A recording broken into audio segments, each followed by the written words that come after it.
जय जिनेन्द्र बंधुओं, सारथी सेवा समूह में आप सभी का स्वागत है। मुनि श्री 108 कुंतु सागर जी मुनिराज व एलक श्री 105 सिद्धांत सागर जी का 2020 का चातुर्मास नेहानगर निवासियों को प्राप्त हुआ है।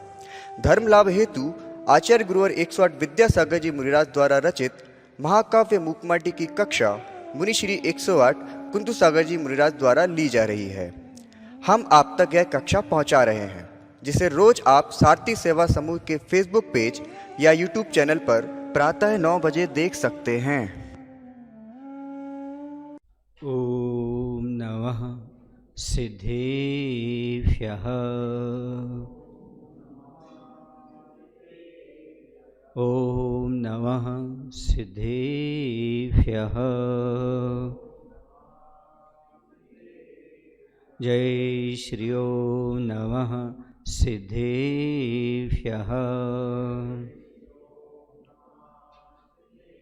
कौनिनमुक्कारम् अर्हन्ताणं तहेव सिद्धाणम् आर्यवज्झायाणं लोयम्येसौ साहुणं लोयम्येसौ साहुणं। बोले पंच परमेष्ठी भगवान की, देवादेव श्री महावीर भगवान की, गुरु नाम गुरु आचार्य श्री ज्ञान सागर जी महामुनिराज की, आचार्य गुरुदेव भगवान श्री विद्यासागर जी महाराज की।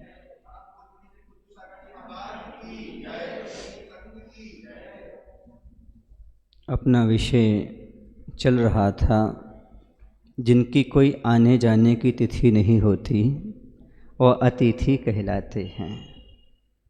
अर्थात तिथियां अतिथि के माध्यम से ही पवित्र हुआ करती हैं, विशुद्ध हुआ करती हैं।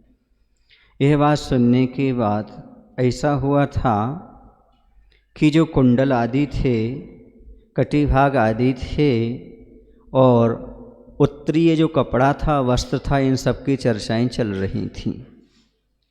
तो जो कही जा रही थी बात, तो मणिमुक्ता आदि अंगूठी में जड़े हुए वह चरणों में प्रणिपात कर रहे थे और कह रहे थे कि इन गुरुओं के चरणों में नमस्कार करने से, झुकने से, इनकी पूजा करने से मन वांछित फल की प्राप्ति हुआ करती है। यदि व्यक्ति को मन वांछित फल की प्राप्ति करना है तो उससे पूज्य पुरुषों की पूजा अवश्य करनी चाहिए। पृष्ठ नंबर थे 337 पर। इसी भांति सेठ के बाएं हाथ की तर्जनी में रजत निर्मित मुद्रा है। मुद्रा में मुक्ता जड़ी है। करपात्री की अदृष्ट पूर्व करनक कांति लगकर क्लांति का अनुभव करती है और ज्वराक्रांत होती है। यही कारण है उसकी रक्त रहित शुभ्र काया बनी है।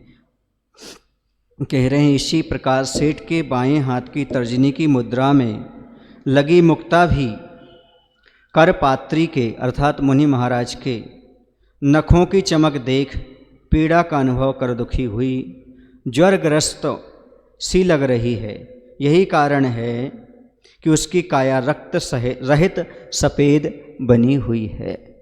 पात्र के दोनों कपोल वह गोल गोल हैं, सडोल भी मांसल हैं, प्रांजल भी, जिनकी प्रांजलता में दाता के स्वर्णम कुंडल अपनी प्रतिच्छवि के बहाने अपनी तुलना करते हैं कपोलों से।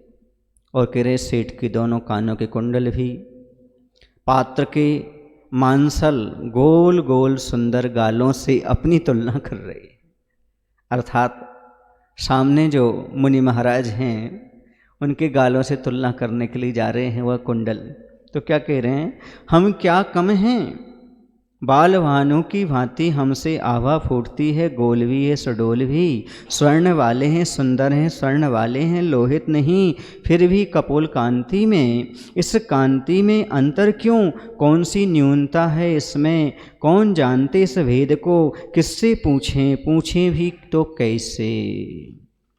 कह रहे हैं कि आखिरकार इतना अंतर क्यों है, कैसे पूछें, किससे पूछें, इस प्रकार की उलझन वहाँ पर चल रही है। कि देखिएगा मुनि महाराज के जो हैं वह कपोल अर्थात गाल और कुंडल अपनी बात दोनों कर रहे हैं, अर्थात कुंडल कहना चाहते हैं सेठ जी के कि मुनि महाराज के जो कपोल हैं उनमें और हमें अंतर क्या है, ऐसा क्या है जो इस प्रकार की आप बात कह रहे हैं। तो कहते हैं सुनिएगा, लो उलझन में उलझे कुंडलों को कपोलों का उद्बोधन, कपोल अर्थात गाल, अब उन्हें उद्बोधन दे रहे हैं किनको, सेठ जी के कुंडलों को। क्या देते हैं, राग देख, तुम्हें देखते ही दर्शकों में राग जागृत होता है और हमें देखते ही सहज वत्सल भाव उमड़ता है, रागी भी खो जाता है विरागता में कुछ पल, हमारे भीतर संग्रहित वत्सल भाव वह ऊपर आ कपोल तल से फिसलता हुआ विरोध के रूप में आ खड़े बैरियों के पाषाण वक्षस्थल को भी मृदुल फूल बनाता है। हम में अनमोल बोल पले हैं और तुम में केवल पोल मिले हैं। क्या अंतर है, कुंडल को आपने देखा होगा और गाल भी आपने देखे हैं। तो कह रहे हैं तभी उलझन में उलझे कुंडलों को मिलता है कपोलों का उद्बोधन, तुम्हें देखते ही दर्शकों के मन में राग भाव पैदा होता है। जैसे ही सोने के कुंडल को आदमी देखता है उसे ग्रहण करने के भाव आ जाते हैं, राग का भाव आता है। जबकि मुनि महाराज के गाल को देख करके लोगों के अंदर वात्सल्य भाव उमड़ने लगता है। और क्या, रागी भी कुछ पल के लिए वैराग्य में खो जाता है, रागी भी उस समय वैराग्यमय हो जाता है। इतना दोनों में अंतर है। और इसके अलावा हमारे भीतर स्थित वात्सल्य भाव बैरियों के पाषाण हृदय को भी क्या कर देता है, पिघला देता है, अर्थात फूल के समान मृदु मुलायम बना देता है। हम में अनमोल बोल पलते हैं जबकि तुम्हें केवल पोल यानी खालीपन ही मिलता है। विशेषताएं बता रहे हैं कपोल की। कपोल के माध्यम से अर्थात मुनि महाराज का रुक्ष गाल होता है। क्यों? क्योंकि किसी प्रकार का श्रृंगार आदि नहीं करते, उससे सामने वाले को वैराग की प्राप्ति होती है। जबकि कुंडल सोने का सुंदर लगता है तो उसमें राग भाव उत्पन्न होने लगता है। दूसरी बात यह है कि उन कपोल गालों को देख करके वात्सल्य भाव उमड़ने लगता है। तीसरी बात ये भी है कि उनको देख करके पाषाण हृदय भी पिघलने लगता है, अर्थात फूल के समान मृदु हो जाता है। और महाराज के मुख से क्या वचन बोल खिरते हैं, दिव्य ध्वनि जिनवाणी का पान होता है, अर्थात निश्चित होते तो हम उसका पान करते हैं। जबकि कुंडल अंदर से कैसे होते हैं, पोले होते हैं, उनसे कुछ भी उपदेश, कुछ भी सार्थकता प्राप्त नहीं होती। जबकि इनसे तो सुंदर सुंदर वाणी वचन सुनने को मिलते हैं। इतना अंतर है। और कह रहे हैं एक बात और है कि विकसित या विकासशील जीवन भी क्यों न हो, कितने भी उज्जवल गुण क्यों न हों, पर वे 100 की तुलना करना पराभव का कारण है, दीनता का प्रतीक भी। दूसरी बात यह है, जीवन पूर्ण विकास को प्राप्त हो चुका हो अथवा होने वाला हो तथा अपने पास कितने भी अच्छे अच्छे गुण क्यों न हों, औरों से अपनी तुलना करना हार का, अपने सुख के विनाश का कारण बनता है और यह कार्य दीनता का प्रतीक भी है। इसलिए हमें कभी किसी से तुलना नहीं करनी चाहिए। आप पूर्ण विकासशील हो चुके हो या विकास के पथ पर आगे बढ़ रहे हो, आपका भविष्य में विकास निश्चित है, तो भी आप कभी किसी से तुलना मत करिएगा और सामने वाले से अपने आप को ऊंचा साबित करने का, अच्छा साबित करने का, सुंदर साबित करने का प्रयास मत करिएगा। यदि आप दूसरे से तुलना करते हैं तो आपको क्या क्या हानियां होती हैं, तो यहाँ पर मुख्य रूप से 3 हानियां बता दी। पहली चीज़ तो है यह हार का प्रतीक है, अर्थात आप हार मान गए इसलिए इस प्रकार का काम कर रहे हैं। निश्चित है हार होगी, सामने वाले से तुलना करोगे तो कहीं ना कहीं तो आप में कमी नज़र आएगी आएगी, हार का प्रतीक है। दूसरा, अपने सुख का विनाश होता है, क्योंकि दूसरे की बढ़ती को देखते हैं ईर्ष्या भाव आता है और ईर्ष्या भाव से नियम से हमें दुख उत्पन्न होता है। तभी तो बोला है, देख दूसरों की बढ़ती को कभी न ईर्षा भाव रहूं। ये क्यों कहा? इसलिए कहा है क्योंकि तुलना करने से जीवन में ईर्षा भाव आए बिना रह नहीं सकता। सामने वाले के जब गुण दिखते हैं तो आदमी सहन नहीं कर पाता। कोई अपने दोष बताता है तो सहन नहीं होते, और कोई दूसरे के गुण का बखान करता है तो सहन नहीं होते। ये मानव मन की सबसे बड़ी कमजोरी है कि हमें दूसरे की प्रशंसा सहन नहीं होती और अपनी निंदा सहन नहीं होती। इसलिए कभी किसी से तुलना मत करना। तुलना करोगे तो हमेशा दुखी ही रहोगे। कहीं चले जाओ संसार में, आपने देखा होगा कोयल है, मोर है, ये कभी एक दूसरे से तुलना नहीं करते, क्योंकि मोर के पास सुंदर शरीर है, पंख हैं, तो कोयल के पास सुंदर वाणी है। कोयल की वाणी से ईर्ष्या मोर नहीं करता, और मोर के पंख की सुंदरता को देख करके कभी कोयल ईर्ष्या नहीं करती। कभी गुलाब का पौधा और बबूल का पौधा ये आपस में तुलना नहीं करते, इसलिए हमेशा सुखी रहते हैं। लेकिन सबसे ज़्यादा तुलना कोई करता है तो वो कौन करता है? मनुष्य ही करता है। ये तुलना करने में ही पूरा का पूरा जीवन निकाल देता है, तुलना करता रहता है, और हर एक आदमी को अपने अनुसार देखना चलाना चाहता है, इसलिए हमेशा दुखी बनना रहता है। उसको पकड़ो तो हमेशा दुखी रहता है। इसलिए कह रहे हैं सुख का विनाश यदि होता है तो तुलना करने से होता है। सुख चाहते हो जीवन में तो कभी किसी से तुलना नहीं करना। क्यों? क्योंकि कितनी तुलना करोगे आप? एक से बढ़कर एक, एक से बढ़कर एक दुनिया में हैं। धनाढ्य भी हैं, ज्ञानी भी हैं, संयमी भी हैं। आप किसी से किसी की तुलना नहीं कर सकते। जब भी तुलना करेंगे तो दुखी रहेंगे। प्राय करके किसी के पास धन होता है तो ज्ञान नहीं होता, किसी के पास ज्ञान होता है तो धन नहीं होता, किसी के पास रूप होता है तो चारित्र नहीं होता, किसी के पास चारित्र होता तो रूप नहीं होता। सारी चीज़ें एक साथ नहीं मिलती इस संसार में। तुम तुलना करने के लिए जाओगे तो कहीं ना कहीं आप अपने आप को कम पाओगे, सामने वाले को अधिक पाओगे। निश्चित रूप से आपको दुख हुए बिना रह ही नहीं सकता। पहली चीज़ तो तुलना की क्यों? कोई आकुलता थी तभी तो तुलना की है। आकुलता के बिना तुलना तो होती ही नहीं है।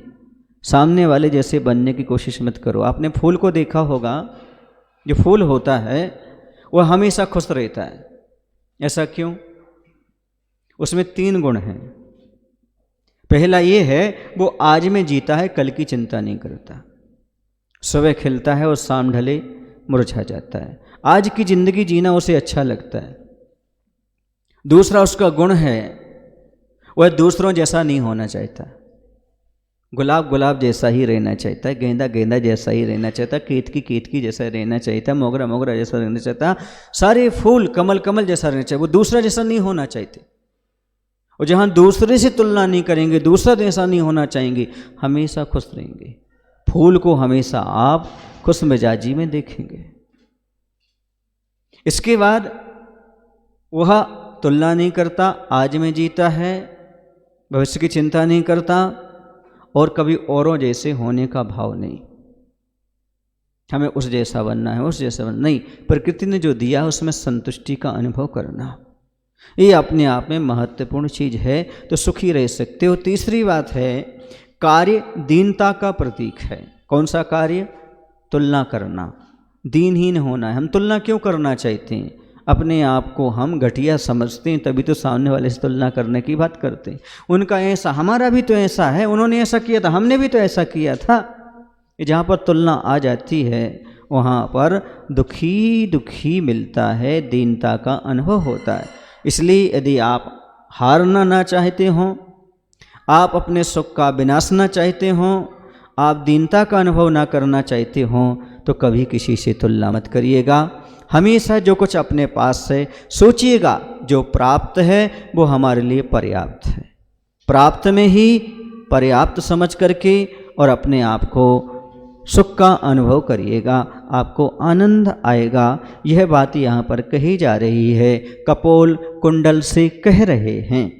और वह तुलना की क्रिया ही प्रकारांतर से स्पर्धा है। स्पर्धा प्रकाश में लाती है, कहीं सुदूर जा भीतर बैठी अहंकार की सूक्ष्म सत्ता को। फिर और सुनो इसके बाद क्या होता है। तुलना की क्रिया जो है एक रूप से स्पर्धा ही है। स्पर्धा अर्थात सामने वाले से क्या करना, समझना कि हम इससे आगे बढ़ना चाहते हैं। प्रतियोगिता जैसे हो जाता है, इसमें स्पर्धा करते हैं, आगे बढ़ने की होड़, ये करने की होड़, एक आगे चलकर कैसा हो जाता है तो कहते हैं और स्पर्धा के कारण सूक्ष्म अहंकार की सत्ता जाग जाती है। धीरे धीरे अहंकार उत्पन्न होने लगता है, क्योंकि हम दूसरे से तुलना करेंगे, कुछ ना कुछ गुण हमारे पास ऐसे होंगे जो सामने वाले से अधिक होंगे। पहले यदि देखो दो बातें, सामने वाले से हमने तुलना की, यदि सामने वाले में कुछ गुण ज़्यादा हैं, हम में कम हैं, तो दीनता महसूस होगी, दुख होगा। हाँ, और यदि हमने तुलना की सामने वाले से, तो दूसरी बात ये हो जाएगी कि सामने वाले में यदि कोई गुण कम है, हम में गुण ज़्यादा हैं, तो हमारे अंदर अहंकार उत्पन्न हो जाएगा, जो कि सारे सुखों का विनाशक है। अर्थात तुलना करना अच्छे या बुरे से, किसी से भी करो, छोटे या बड़े से, तुलना में दुख तो अपने को ही प्राप्त होना है, दुर्गुण तो हमारे अंदर ही आना है, दुख तो हमारे अंदर ही उत्पन्न होना है, सामने वाले का कुछ ही बिगाड़ होने वाला नहीं है। दूसरी बात है, हम ईर्ष्या किससे करते हैं? हम ईर्ष्या उसी से करते हैं जिससे हम किसी न किसी रूप में बड़ा स्वीकार करते हैं। गुण में, किसी भी चीज़ में हम उससे बड़ा स्वीकार कर लेते हैं, तभी हम अपने जीवन में दुखी होते हैं। और ईर्ष्या करने के भाव या तुलना करने के भाव हमारे अंदर पैदा हो जाया करते हैं। इसलिए प्राकांतर से इस प्रकार का अहंकार की सत्ता उसमें प्रकट होती है। फिर अहंकार को संतोष कहाँ? सीधी बात है, जहाँ पर अहंकार, अब सुन लो थोड़ा सा समय। अहंकार क्या होता है? जब अहंकार आ जाता है तो दूसरी बात यह है, उसमें संतोष की प्राप्ति नहीं होती, कभी संतोष नहीं मिल सकता। निश्चित है, अहंकारी व्यक्ति कभी संतुष्ट नहीं होता, क्योंकि वह किसी को स्वीकार नहीं कर पाता और किसी से कुछ सीख नहीं पाता। दो उसके अंदर दुर्गुण आ जाते हैं। अहंकारी न किसी को स्वीकार करता है और न किसी से कुछ सीखता है, सीखने का भी उसका मन नहीं बनता। मैं पर्याप्त हूँ, परफेक्ट हूँ, मुझे जो आता है पर्याप्त, समझ लेना उसकी प्रगति वहीं पर रुक गई। अहंकारी को कभी संतोष नहीं मिलता और चाहता रहता है, उसकी स्थिति बन जाती। फिर संतोष जीवन सदोष है, और कह रहे हैं बिन संतोष, क्या कह रहे हैं? बिन संतोष जीवन सदोष है। यही कारण है कि प्रशंसा यश की तृष्णा से झुलसा यह सदोष जीवन सहज जय घोषों की सुखद गुणों की सघन शीतल छाँव से वंचित रहता है। ये भी निश्चित है। क्या कह रहे हैं? बहुत अच्छी बात कह रहे हैं। यहाँ पर समझने की आवश्यकता है हमें अपने जीवन में कि देखो बंधुओं, संतोष रहित जीवन दोषपूर्ण ही माना जाता है। जिसके जीवन में संतोष नहीं है, समझो उसके जीवन में मना कर रहे हैं हम, मत छुआओ उनको। पुस्तकें बोल रहे हैं ना हम आपसे, आप लोग स्पर्श कर रहे हैं, फिर उनको दे रहे हैं। अभी कोरोना काल में मत करो ये काम, शांति से बैठो, सुनो, है ना, बैठो। वो सुन रहे हैं ना? हाँ सुनो, किसी से पुस्तक नहीं लेना अभी अपन को। तो ये कह रहा था, क्या कह रहा था कि संतोष कब आता है जीवन में? जहाँ हमारा निर्दोष जीवन हो जाता है। सदोष जीवन नियम से असंतोषी ही होता है। या जिसके जीवन में संतोष नहीं होता उसके जीवन में दोष आ जाते हैं। कौन सा दोष आ जाता है आप बताओ? अच्छा, अर्थापत्ति न्याय क्या कहता है? संतोष के अभाव में लोभ आ जाता है। क्या जाता है? और लोभ पाप को, दुनिया में जितने दुर्गुण हैं वो सब किससे आते हैं? लोभ से आते हैं। लोभ कब आता है? जब संतोष का अभाव। ठीक बोला, बिना संतोष जीवन निर्दोष हो ही नहीं सकता। जिसके जीवन में संतोष नहीं है उसके जीवन में कहीं ना कहीं दोष पलते ही रहते हैं, ये नियम है। इसलिए संतोष रखना चाहते हो या दोष मुक्त होना चाहते हो तो संतोषी जीवन बनाने का प्रयास करो। जो आपके पास है उसमें संतोष रखने का प्रयास करिएगा। आचार्य भगवंत कह रहे हैं इतना ही नहीं, इसके आगे भी यही कारण है कि प्रशंसा यश की चाह रूपी आग में झुलसा सदोष जीवन सहज सुखद गुणों की छांव को प्राप्त नहीं कर पाता है। अर्थात प्रशंसा की चाह, यश की चाह रूपी आग में सदोष जीवन सहज और सुखद गुणों की छांव को प्राप्त नहीं कर पाता। जहाँ आग चल रही हो, आग जल रही हो, वहाँ कहाँ पर छाया, वहाँ कहाँ शीतलता? संभव ही नहीं है वहाँ पर शीतलता की प्राप्ति हमारे जीवन में हो जाए। ऐसे जिसके पास लोभ है, यश की चाह है, वह व्यक्ति कभी भी शांति का अनुभव नहीं कर सकता, सुखी जीवन व्यतीत नहीं कर सकता। कारण ये है उसके अंदर सहज सुखद सद्गुणों की छांव प्राप्त नहीं हो सकती। याद रखना बंधु, दुनिया में वह व्यक्ति निर्धन नहीं होता कि जिसके पास धन नहीं होता। दुनिया में निर्धन तो वो होता है जिसके पास संतोष रूपी धन नहीं होता। दुनिया में वह निर्धन है। धन का अभाव निर्धन नहीं है, संतोष का अभाव ही निर्धन है। यदि संतोष है तो आप कहीं भी रहो, कैसे भी रहो, हमेशा सुखी रह सकते हैं। Satisfy is the always happy. जो अपने आप में संतुष्ट है वह कहीं भी रहे हमेशा सुखमय जीवन व्यतीत करता है, सुखी रहता है। और लग्जरी का, विलासता का जीवन जीने वाला, लेजी, लोभ लालच में पड़ने वाला हमेशा दुखी रहता है। कहीं भी चला जाए, देख लेना, आप अपने जीवन का आकलन कर लेना। जहाँ तुम लोभ लालच में पड़ोगे वहाँ दुखी हुए बिना रह नहीं सकती। मेरा ऐसा सम्मान हो जाए, मेरा ऐसा यश फैल जाए, ये हो जाए, इसी की चाहत में दुखी बना रहता है। और यदि किसी ने नाम नहीं ले पाया तो मुंह फूल जाता है, कोई पूछ नहीं पाया तो पूछ लंबी हो जाती है। कोई नाक की बात नहीं कर पाया तो नाक का सवाल है ना, तो नाक उसकी बिल्कुल फूल जाती है। तो कह रहे हैं यहाँ पर समझें। और क्या कह रहे हैं? बेसी स्वयं यह सो शब्द ही कह रहा है कि सो यानी संपदा है, सो ही विधि का विधान है, सो ही निधि निधान है, सो की उपलब्धि ही सर्वोपलब्धि है। फिर अतुल की तुलना क्यों? यूं कपोलों से अपनी पोल खुली देख कुंदन के कुंडल वे और कुंदित कांतिहीन हुए। अब कह रहे हैं कुंडलों ने ये सारी की सारी बात सुनी तो कपोलों ने और भी आगे उपदेश दिया कि सुनो, एक बात और आपको बता दूं, स्वयं शब्द ही यह कह रहा है कि सौ यानी संपदा। आधा सावर वा, सौ माने होता धन। क्या होता सौ माने? संस्कृत में इसका हिंदी में अपन निकालते सौ का अर्थ धन होता है। शस्याति सर्गोदानम, स्वयं के धन का दान करना या देना, त्याग करना दान कहलाता है। कैसे? अनुग्रहार्थम, अनुग्रह के लिए, सौ पर के उपकार के लिए। तो कह रहे हैं सौ माने धन भी होता है। तो यह स्वयं कह रहा अपनी संपदा यानी सुख का खजाना यदि कोई है तो सौ अपनी निधि है, सौ ही विधि का विधान अर्थात भाग्य की रेखा है, और सौ ही सुख का अनमोल खजाना है। अपनी निधि तो अपने में है, बाह्य वस्तु में व्यर्थ प्रयास। जग का सुख तो मृग तृष्णा है, झूठे हैं, हाँ ये सब प्रयास झूठे हैं। इसलिए सौ की ओर आओ, ये बहुत महत्वपूर्ण है। पर की ओर जाओगे तो तुलना होगी, दुख होगा। इस स्वयं की ओर निहारने का प्रयास करो। सुख का स्रोत, अनमोल खजाने यदि कोई है, भाग्य की रेखा कहीं है तो स्वयं को देखने में है, स्वयं को परखने में है। जो साधु परमेष्ठी निरंतर यही करते रहते हैं, अपने आत्म तत्व की ओर निहारते रहते हैं। दूसरे को देखने वाला कुछ भी उपलब्ध नहीं कर पाता, जो स्वयं को देखता है वह उपलब्धियाँ प्राप्त कर लेता है।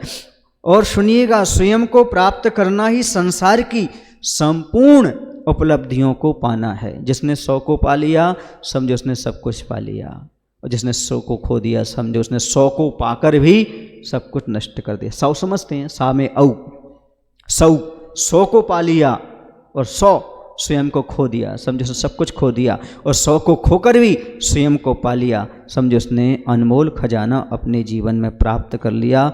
अतुलनीय यदि कोई है तो निज की तुलना अपने आप में महत्वपूर्ण है। पर से क्यों करते हो फिर? ऐसी अतुलनीय आत्मा है, इसकी पल से तुलना क्यों करते हो? यूं कपोलों से अपनी पोल खुलती देख स्वर्ण के कुंडल भी कांतिहीन हो गई। ऐसा सुनकर के कुंडल की भी कांति क्या हो गई? हीन पड़ गई। कहने का तात्पर्य ये है, हमें अपनी आत्मा की ओर निहारना है, दूसरे से तुलना नहीं करना। दूसरे से तुलना करने से दीनता आती है या अहंकार आता है, हमारा संतोष समाप्त होता है। और संतोष समाप्त होता है तो अहंकार आता है, और जहाँ अहंकार और असंतोष लोभ आ जाता है वहाँ पर सारे के सारे दुर्गुण आ जाते हैं। इससे निज की ओर निहारने का प्रयास करिएगा, स्वयं की तुलना स्वयं से करिएगा। अब आप पूछेंगे महाराज स्वयं की तुलना स्वयं से क्या करना? तो मैं पूछना चाहता हूँ, आप पर से तुलना करना चाहती हो तो पर तो बहुत हैं, कहाँ कहाँ तक जाओगे खोजने के लिए? तुमसे बड़ा कोई और, उससे बड़ा कोई और, उससे बड़ा और कोई और, इसमें सफलता कभी नहीं मिलेगी। स्वयं से तुलना करो। कैसे तुलना करना? स्वयं से प्रतिस्पर्धा करो। कैसे करना? तो मैं आपको बताता हूँ। जैसे आज आपने आधा घंटा स्वाध्याय किया था, तुलना करो, स्पर्धा करो, अब मैं कल पौन घंटा स्वाध्याय करूँगा। आज हमने 5 रुपये का दान दिया था, कल 50 रुपये का दान दूंगा। 1000 रुपये का दान दिया, 5000 का दो। स्वयं के स्पर्धा करो ना। कल मैंने 2 घंटे मौन रखा था, आज 4 घंटे रखूंगा। मैंने मंदिर में 1 माला फेरी थी, आज मंदिर जी में, कल मंदिर जी में, परसों मंदिर जी में मालाएं बढ़ाता चला जाऊंगा। ये यदि स्पर्धा करेंगे तो निश्चित रूप से आप सफल हो जाएंगे और सुखी होंगे। पल से स्पर्धा रखेंगे, पर से तुलना करेंगे, हमेशा दुखी ही बने रहेंगे। प्रकृति में मैंने देखा जितने भी घटक हैं वह कभी भी किसी से तुलना करने की कोशिश नहीं करते। एक पक्षी है, वह कम ऊंचाई पर उड़ता है, एक और ऊंची ऊंचाई पर उड़ता है, लेकिन वो कभी तुलना नहीं करते। वो कहते मेरा सारा आकाश है, कहीं भी उड़ लो, आकाश तो आकाश है।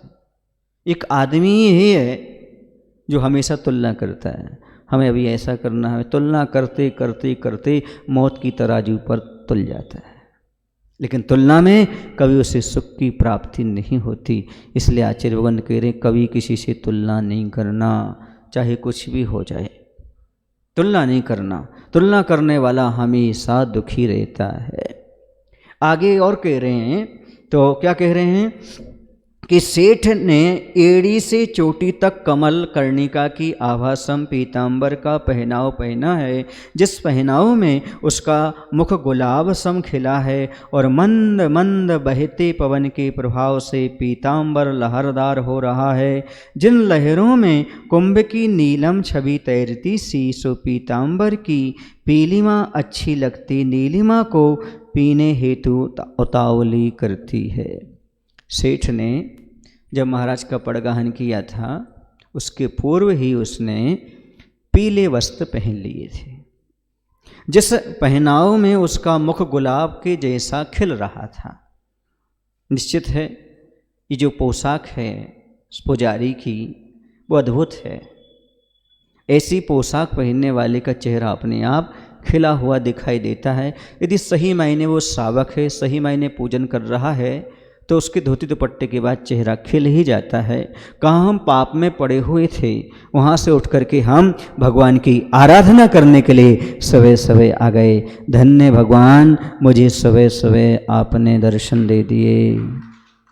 क्योंकि कुछ लोग तो ऐसे थे, रात में सोए थे, सुबह उठ ही नहीं पाए, बताते दुनिया से उठ गए।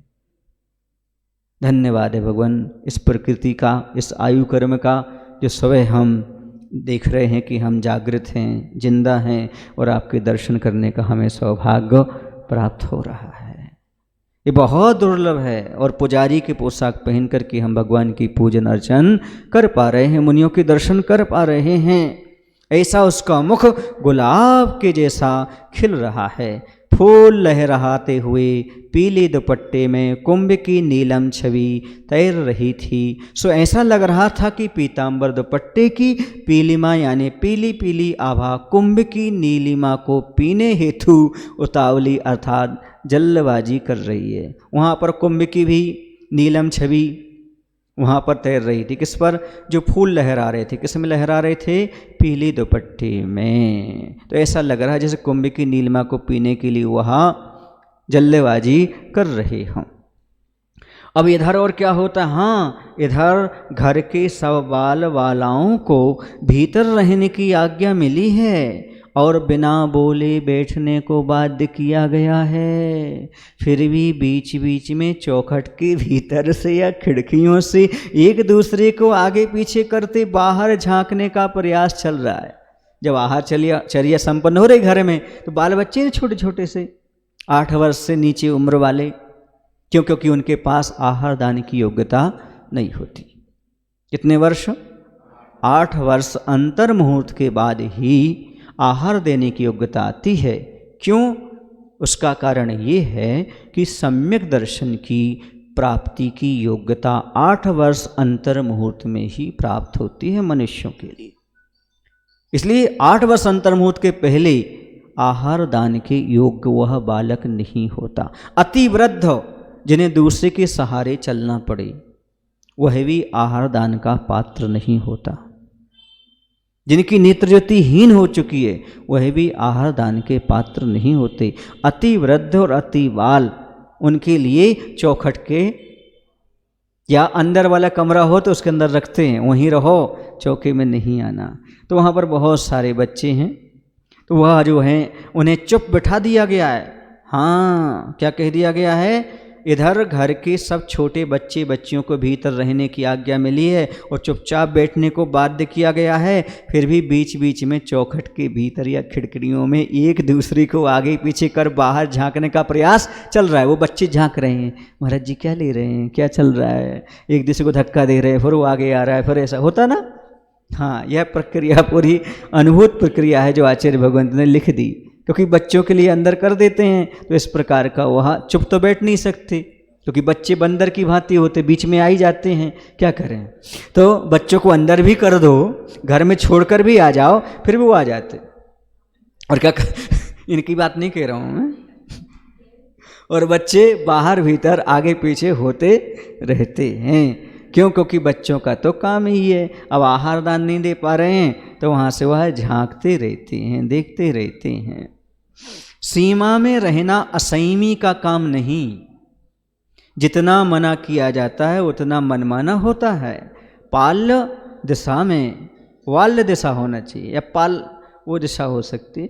त्याज्य का तजना, भाज्य का भजना संभव नहीं बाल्य दशा में, तथापि जो कुछ पलता है बस बलात् ही भीति के कारण। कह रहे हैं बहुत अच्छी बात है कि नियम संयम की सीमा में बंधे रहने असंयमी की बस की बात नहीं है। असंयमी व्यक्ति सीमा में बंधना ही नहीं चाहता। इसलिए आचार्य जी कहते हैं, संयम बिना काले बाल वालों का भरोसा ही क्या। काले बाल वालों का अर्थात श्रावकों का। ऐसा मत समझ जिसके सफ़ेद बाल हो गए हों उसका भरोसा कर लो, असंयमी है तो नहीं। संयम के बिना भरोसा नहीं, क्योंकि संयम के बिना सीमा में कोई व्यक्ति बंधना नहीं चाहता। नियम संयम की सीमा में बंधे रहना असंयमी के बस की बात नहीं है। जितना मना किया जाता है मन उस दिशा में उतना ही स्वच्छंद होता है। यदि आप यहाँ एक पर्दा डाल दो, अंदर कुछ भी नहीं है, लोग पूछेंगे क्यों डाला हुआ है, बार बार पूछेंगे। आप कहें कुछ नहीं है, वो जब तक देख नहीं लेगा तब तक नहीं जाएगा। जितना मना किया जाएगा उतना उसका और परिणाम विकृत होगा। वैसे असंयमी को सीमा में बांधना बहुत मुश्किल काम हुआ करता है। अपने मन को सही दिशा देना बहुत कठिन होता है और स्वच्छंदता की ओर बढ़ जाता है, क्योंकि अज्ञान दशा में त्यागने योग्य वस्तु का त्याग होना और ग्रहण करने योग्य वस्तु का स्वीकारना संभव नहीं हो सकता। अज्ञान की दशा में क्या ग्रहण करने योग्य है, क्या त्यागने योग्य है, इसका ज्ञान संभव नहीं है। इसका ज्ञान तभी संभव है तब हमारी अज्ञान दशा छट जाए।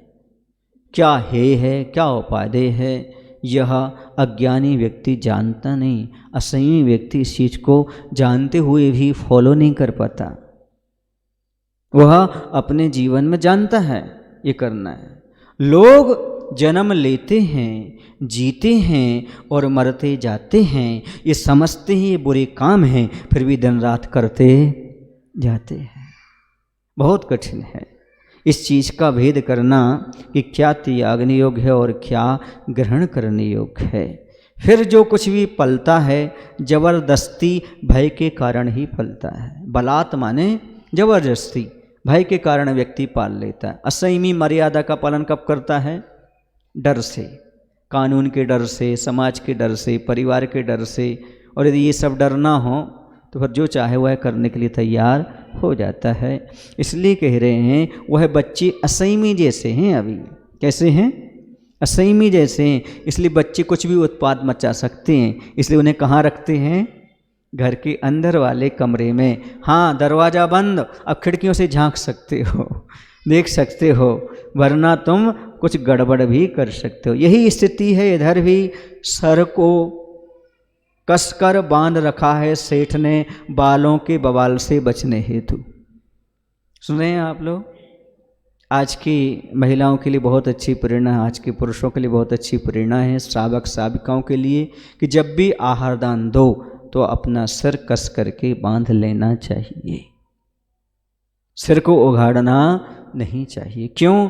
क्योंकि बाल आदि झड़ सकते हैं, गिर सकते हैं, बर्तन के पास आ सकते हैं। इसलिए थोड़ा सा बालों के बवाल से बचने हेतु, किसके बवाल से? बालों के बवाल से बचने के लिए सिर ढक करके रखना चाहिए। तथापि विशाल ललाट तल पर कुटिल कृष्ण बाल की लट बार बार आ निहार रही है। अन्न दान के सुखद दृश्य को, धन अन्न ध्यान के विमुख दृश्य को, और निर्भीक होकर कहती है सब पात्रों में प्रमुख पात्र को खी। ऐसा सब होने के उपरांत ऐसा हो रहा है कि इधर बालों के उपद्रव से बचने हेतु सेठ ने सिर को भी कस करके बांध रखा है। सिर को मतलब सिर के बालों को उसने कस करके बांध रखा है। फिर भी सेठ के माथे पर काले काले बालों की आ जाती, लट आ जाती ना, जो थोड़े लंबे बाल होते हैं तो बाहर तक आ जाते हैं, तो लट बार बार बाहर आहार दान के सुखद दृश्य को अन्य ध्यान से विमुख हो देख रही है। अर्थात आहार चर्या को एकाग्र होकर के वो लटाएं देख रही हैं, और वह निर्भीक होकर परम पात्र अतिथि से कहती हैं। और लटाएं भी अतिथि से अर्थात मुनि महाराज से क्या कह रही हैं तो आप सुनिएगा। आप संत हैं, समता के धनी, ये दाता सज्जन हैं, ममता की खनी, विराग के प्रति अनुराग रखते, दोनों का ध्येय बंधन से मुक्ति है। फिर भला बताओ मुझे क्यों बंधन में डालते? अब मुझे भी बंधन रुचता नहीं। मानती हूँ इस बात को कि विगत मेरा गलत है, विगत मेरा गलत है, और किसका नहीं। पतित है, पलित पंकिल भी, गलित है, चलित चंचल भी, परंतु आज की स्थिति बदली है, गलत लत से बचना चाहती हूँ। यह मुनि महाराज से कह रही है। मतलब कवि की कल्पना है जो लताओं के माध्यम से बाहर आ गई। और वह कल्पना कैसी है तो कह रहे हैं कि बहुत अच्छी बात लटाएं साधु परमेष्ठी से कह रही हैं। सेठ के मस्तक पर जो लटक रही हैं वो क्या कह रही हैं? वो कह रही हैं कि आप समता के धनी हैं, आप संत हैं। संत किसे कहते हैं? जो हर परिस्थिति में शांत बना रहे सो संत है। चाहे सुख की हो, चाहे दुख की हो, चाहे निंदा की हो, चाहे प्रशंसा की हो। सम सत्तु बंधु बग्गो, सम स्वह दुखो प्रशंस निंद समो, सम नोट्टु कंचनोपुन जीवित मरणे समो समणो। आचार्य कुंद कुंद महाराज कहते साधु की क्या पहचान है?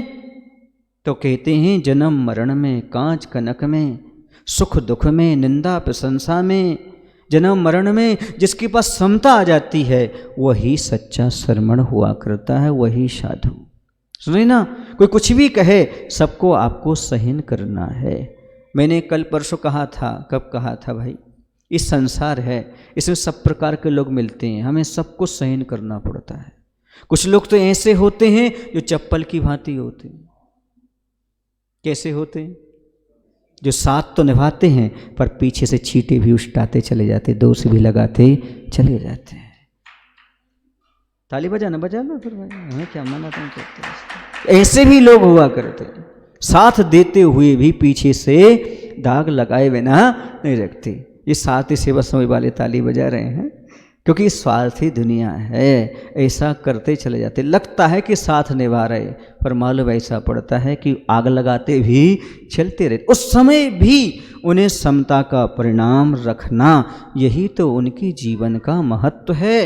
अर्थात यदि कोई तलवार मारता है तो भी वही आशीर्वाद, कोई हार पहनाता है तो भी उसको वही आशीर्वाद, राजा सैनिक गले में सर्प डालने वाला आ जाए तो वही आशीर्वाद, चिल्ला रानी सर्प को दूर करने वाली आ जाए तो भी उसे वैसे आशीर्वाद देना।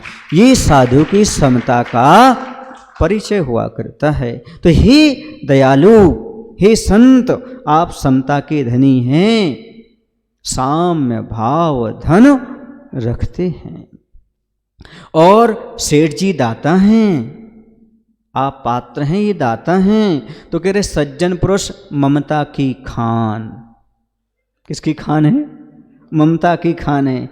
इसलिए कह रहे हैं कि जो वैराग्य के प्रति अनुराग रखते हैं, आप दोनों का ध्येय बंधन से मुक्ति पाना है, फिर भला मुझे बंधन में क्यों डाल दिया, मुझे भी बंधन रुचता नहीं। देखो भले वह सेठ रागी है, ममता की खान है, फिर भी उससे मोक्ष ही रुच रहा है, धर्म ही रुच रहा है, तभी तो है आपकी शरण में आया हुआ है।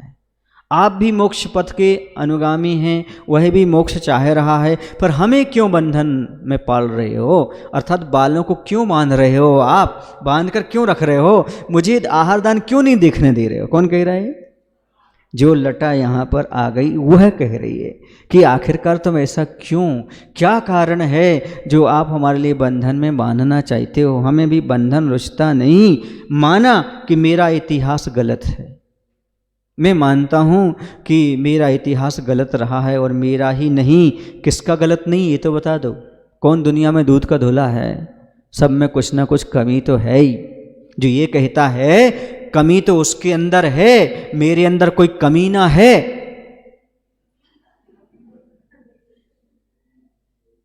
तो समझ लेना उसके अंदर कोई, मैं नहीं बोलता ऐसी बात, मेरे अंदर कोई कमी ना है।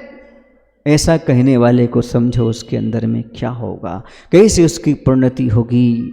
कर्म का उदय, द्रव्य, क्षेत्र, काल, क्या क्या नहीं करा सकता आदमी के लिए, लेकिन फिर भी वह अपने लक्ष्य की ओर बढ़ता है। ये अपने आप में महत्वपूर्ण हुआ करता है। द्रव्य, क्षेत्र, काल भाव को लेकर कुछ दोष आ जाते हैं, लेकिन वह उसी समय समाप्त भी हो जाया करते हैं। तो कह रहे हैं आप देखिए कौन इतिहास किसका अच्छा है, पाप पंग से लिप्त नहीं। किसका इतिहास? कौन सी स्याही से नहीं पुता? काली स्याही से। तो सबका ऐसे ही पाप पंख से लिप्त है, परंतु आज मैं सुधरना चाहती हूं। कौन कह रही है? आपके बालों की लता, अर्थात सेठ जी के बाल की लता ये कह रही कि आज मैं अपने जीवन को थोड़ा सा सुधारना चाहती हूँ, मुझे ये गलत लत से मैं बचना चाहती हूँ, पाप पुण्य से मिलने आया हूँ। यही थे अपन, हाँ। परंतु आज की स्थिति बदली है, गलत लत से बचना चाहती हूँ, पाप पुण्य से मिलने आया है, विष पीयूष में घुलने आया है। हे प्रकाश पुंजो प्रभाकर, अंधकार की प्रार्थना सुनो, बार बार भगाने की अपेक्षा एक बार इसे जगा दो स्वामिन। अपने में जगह दो, इसे मिटाओ या मिलाओ, अपने में प्रकाश का सही लक्षण वही है जो सबको प्रकाशित करे। एक और बात कहूँ धृष्टता की, भाग्यशाली भाग्यहीन को कभी भगाते नहीं प्रभु, भाग्यवान भगवान बनाते हैं। कितनी अच्छी बात है। देखो इतना अच्छा उपदेश है उसके पास, अर्थात कलंकित जीवन जीने वाला भी सामने वाले को अच्छा उपदेश दे सकता है, ये तो पक्का है, इसमें कोई दो राय नहीं है। पर ये सुधरने की दृष्टि से कह रही लताएं, मुझ में सुधार आना चाहिए। उसने कहा कि पाप पुण्य से मिलने आया है, अर्थात मेरा जीवन पापमय रहा है, मैं साधु परमेष्ठी जैसी पुण्यात्मा से मिलने के लिए आया हूँ। विष अमृत में ढलने आया है, अर्थात मेरा जीवन जहरीला रहा, अब मैं अपने जीवन को अमृत में परिवर्तित करने के लिए आया हूँ। हे प्रकाश पुंज, हे प्रभाकर, आप तो प्रकाश के ज्ञान के पुंज हैं, मुझे अंधकार की प्रार्थना पर ध्यान दो। बार बार भगाने की अपेक्षा एक बार इसे जगा दें, सत्य का बोध करा अपने चरणों में जगह दें, अपने समान बना लें। अंधकार को भगाना नहीं पड़ता, वहाँ प्रकाश कर दो तो अंधकार किस में बदल जाता है कैलाश जी? प्रकाश में बदल जाता है। और प्रकाश का काम क्या है? अंधकार को अपने में मिला लेना, अपने परिवर्तित कर लेना।